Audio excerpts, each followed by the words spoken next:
trending to ngayon.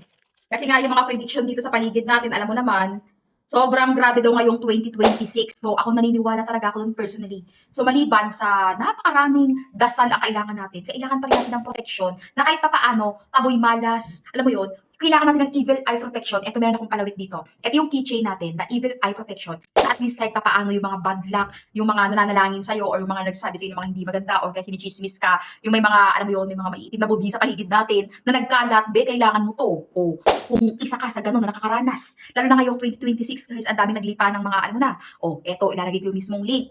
Eto yung evil eye protection na talaga namang, makita pa lang yung mata niyan, syempre makakakot na yan. Ayan yan, naka-discount sale yan, ilalagay ko yung mismong link dyan. Tapos eto, hindi na siya taboy. Okay? Ang swerte. Pampaswerte din to, be. Kung alam mo, medyo minamalas-malas ka, para swertehin ka, eto na yung sign. Try mo lang din mag-check out. Be, wala namang masama kung susubukan mo. At least nasubukan mo kasi napakamura lang naman ito. I-try mo lang din talaga kasi ako before, hindi talaga ako naniniwala. Pero ngayon, personally, tad na ganito yung kwarto ko. Tapos sa bag ko naglalagay ako, sa wallet ko naglalagay ako. Ulang na alam, mag-ikaw ako ng ganito, pero may bracelet na akong ganito ha. In fairness, may bracelet na akong ganito. And proven and tested ko lang siya. Check na.